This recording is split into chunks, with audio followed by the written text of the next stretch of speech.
Historically, from a criminal legal perspective, I was asking this as a volunteer. I shadowed our case manager one time in the jails, and I said, what was happening before we did this? What was happening to these people?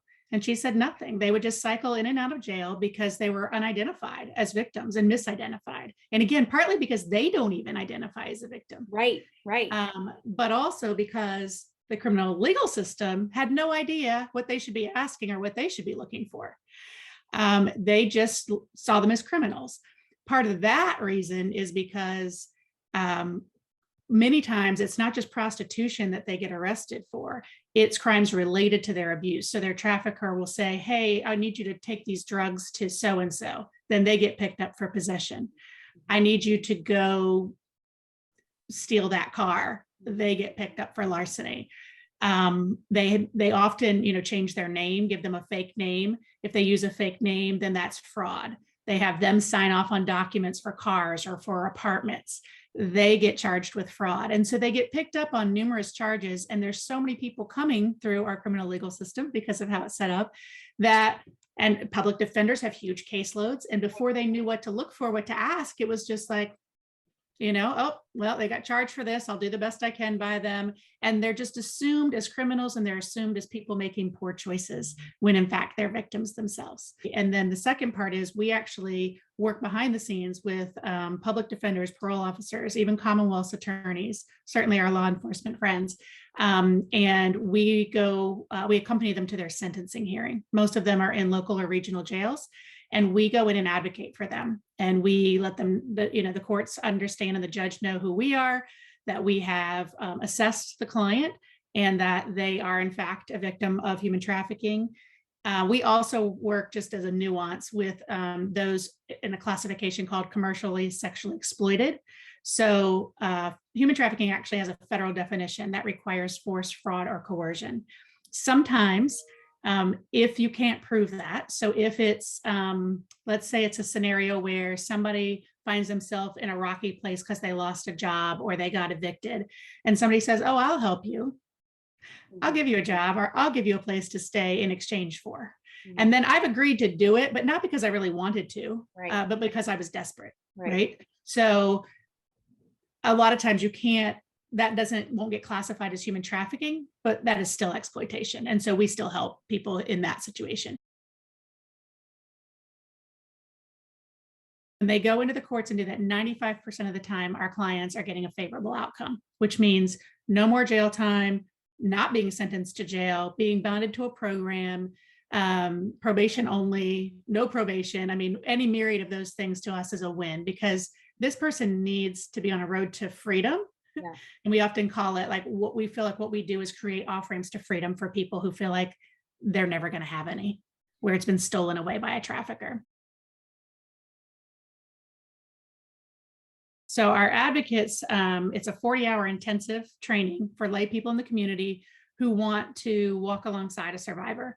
And we fully equip you on what to do, what it looks like, whatever, and to really serve as an extension of our team, to become a trusted person, to start to recreate people that are healthy, that the survivor can trust, and who can help plug them into services. So advocates can do a number of things once they're trained. They can actually go into the jails and do the program, which most of our programming is not done by our staff, but by trained advocates who have a heart for going into the jails and teaching these classes. Oh my God. The other way they can serve is what we call it as a short-term advocate, which means when we have a need to help a client get to a program, because they're not all local. Mm-hmm. We have Safe Harbor, which is in Richmond, is one of our partners. There's another place that's part of the Department of Corrections system, but it's called Guest House. That is another place that's in Northern Virginia. And then there are a myriad of other programs in the state and outside of the state that clients might need to get to. So short-term advocates sometimes help clients get to programs. They might take them food, transitional clothing, accompany them to an appointment that they're nervous about or they are having trouble getting to, those sorts of things. And then long-term advocates are people who say, I want to build a relationship with one or two people, and I want to be able to be the person that when they are struggling or whatever, that they feel like they can call. And so there are people who have chosen to do that and been with clients and watched them really, really progress and, finish addiction programs. And so we're looking at licensing the programs we've created to get it into more places, Oh my goodness. just as the prevention project has been licensed. Wow. And I don't know if you know this, but even since we've merged, we hit our 19th state with Prevention Project. So it's now been licensed 19 different states. And we have a few others that we're talking with right now. Now, for those of the viewers watching that don't know about the Prevention Project, can you give me a little synopsis of what that is and how it works? Yeah. So the Prevention Project is a curriculum. It was created initially to go into middle schools and high schools, and there are 2 different versions, age appropriate, that sort of thing. It was created with a multidisciplinary group of people, curriculum specialists, educators, social workers, survivors, law enforcement, all coming together to give input into that. And then we keep it updated every year, whether we change scenarios or whether we're just talking with our friends in law enforcement to see what's changed, what are you seeing, digital technology is forever changing, trying to keep up with that to make sure it remains relevant for the students. And so again, it was designed really to go into schools initially. It has been adapted somewhat to there's a training that can get done with other youth workers. So if there's a community organization that works with at-risk youth, for example, that would be somebody else who might license the curriculum or have us invest in the more in-depth training. We've pretty much been averaging 150 plus clients a month. Just my organization. That's amazing. One organization.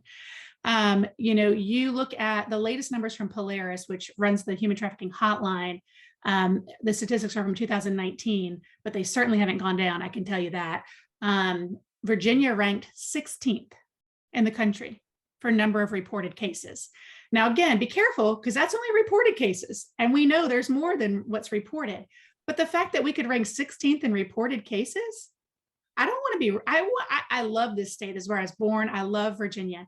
I want to be ranked in the top 20 for a lot of things, but human trafficking is not one of them. One of them, no. And so, but the more people who know, and as we create these programs to help people, and we're in the schools and we're in other at-risk youth organizations, we can help prevent it. We can make a change for the future. I really believe we can impact this.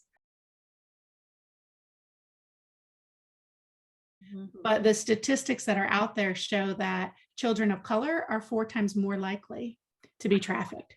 Wow. That's ridiculous. And so I have to make sure that our curriculum that we're getting is, am I resonating with them? Right. Yep. Or not? Exactly. And I want to make sure that so. We have a ton of kids out there struggling with their gender identity. LGBT community, they are at higher risk of being trafficked because they tend to be the ones who are ostracized from their family or kicked out or whatever it is. And if they're just left out there, that's a vulnerability, and they're at higher risk than the general population for being trafficked as well. And so we want to make sure that those kids, whether they end up identifying as that as they get older, or whether they're just going through a struggle, that they don't, that isn't a reason that they end up being abused, because we believe that, we were created in the image of God, and all of us have inherent worth as people. And we all don't get dealt the same hand of cards, but we all have vulnerabilities at some point in our life. So anybody, while there are populations at higher risk, anybody could be trafficked. And people don't realize that. They think it couldn't happen to them if they are a certain socioeconomic demographic, a certain race, a certain, religion, a certain political affiliation. It does not matter. It does not matter when it comes to trafficking. Chesterfield is establishing a Commonwealth's attorney office, and they want to, from the outset, know what they should be doing. And so we were invited to be part of a panel that included a survivor, and I forget who the third person was, just to talk to them about what they might encounter and what clients, what's happening to the kind of clients we work with, and what they can expect to see and how they can be part of the solution. And the more prosecutors learn about it, who traditionally are the other side of the aisle from us, if you will, And there are plenty that are starting to really get it. They have no interest in prosecuting victims Right. either. Right. But what we have to make sure we don't do, because there are some conflicts of interest among everybody who's trying to solve the issue, right? So law enforcement traditionally has been, just like teachers, charged with more than they should have ever been charged with to do, right? And they have a huge caseload and they get called for everything. And so how are they expected to see the nuances and see somebody differently? Because it's not like when you run into a victim, like I said, they don't necessarily know they're victims either. They're not going to come right out and Right. identify even Right. to a police officer, partly because they've been taught police officers are not their friends. Their trafficker has told them all kind of things, but some of it is true. So a lot of times officers, their goal is to get the bad guys, right? Which we want them to do. We absolutely do. The problem comes when they don't see this person as a victim, and whether consciously or unconsciously, they or subconsciously, they're used as a means to an end. Yeah.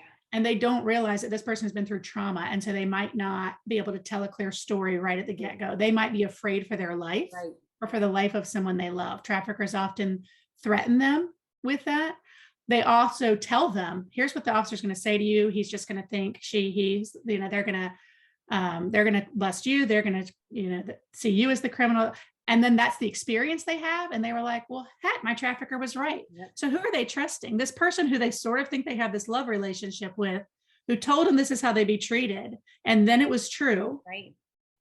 So we do a lot of training with our law enforcement friends. We see them as partners, and we want to be there to help them. We don't want them to be the ones who have to sit all night with somebody who, but if they know what to look for, then they can call us and we'll go do that, and they can do their regular job. So as a community, as a society, we have to recreate and welcome them back. And that's why our new name, and like I said, we talk about creating off-ramps to freedom for people. It's about restoring the freedom that was stolen from them. It's about giving them a reason to hope. And it's about restoring their sense of belonging. So we walk alongside them with our advocates, with our case managers. That's why we go to the jail. That's why we go to the court. That's why we bring them things. That's why we match them to programs that are going to meet their needs so that they have the best long-term chance of success. And that's why any business community I talk to, members in the business community, I say, look at your policies. What are your hiring policies? Would you work with us to help potentially, at least interview? We're not asking you to hire them if they're not the right fit, but we'll help you. We'll help you be a trauma-informed workplace. We will still be walking alongside that client, but will you give them a shot at a new life? Oh, I love it. That's awesome. Yeah. That's awesome. Well, I'm game for an intern or whatever. If there's something to be real estate, I would love that. And I'm game. Yeah. I'm sold on being an advocate myself.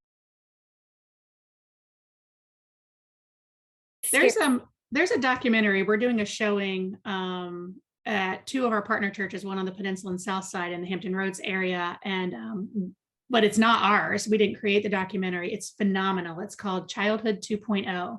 And I recommend it to all parents.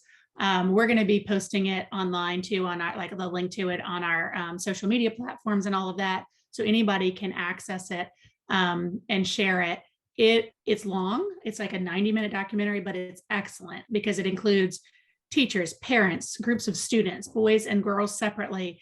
And they just get posed these different questions, and you just get to hear what they've seen or observed or experienced. And it goes everything from, it's all about how do we help our kids navigate safely in this digital age most of us did not grow up in. Yeah. And we don't know what we don't know, right? So this goes through online bullying, suicidal ideation, online predators. It's excellent. It's excellent. Like, it takes people working from every angle, and we can't do it all. We don't claim to do it all. Before, we lived in our world of survivor support, and RJI lived in their world of prevention. And now even doing both of those things is big. So we need help. We need all the help we can get. We need more corporate partners who really believe in what we're doing. Because, people in a position like Keller Williams, one of the big issues we have is housing for people. Now, I know some people are, it's not necessarily the rental market, but usually people in real estate, you guys know those people, you have connections. So How can we work with, get some landlords or find some housing somewhere that's safe for people, Right. that they're willing to not, say, oh, well, you have a background, you have something in your background. You have a criminal record. Well, if you knew why I had the criminal record, Right. you might feel very differently. Absolutely. So I do think our whole real estate community can help. Commercial real estate side, I really would like to talk to more groups of commercial realtors to say, hey, the strip malls and other things, traffickers are using legitimate businesses for nefarious purposes all the time. Hotels know what happens to them. Yeah. It happens in strip malls. The thing that most comes to mind for people is massage parlors, but it can be other things where people are sometimes being labor trafficked, sometimes sex trafficked, and sometimes both.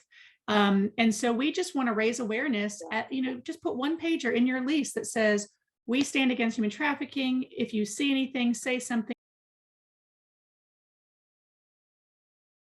And that's what I want to create. I would love to see Virginia become like the safest place for a survivor to heal, and the last place a trafficker wants to try to work. Absolutely. That'd be Yeah. awesome. That'd be a great tagline for us to have.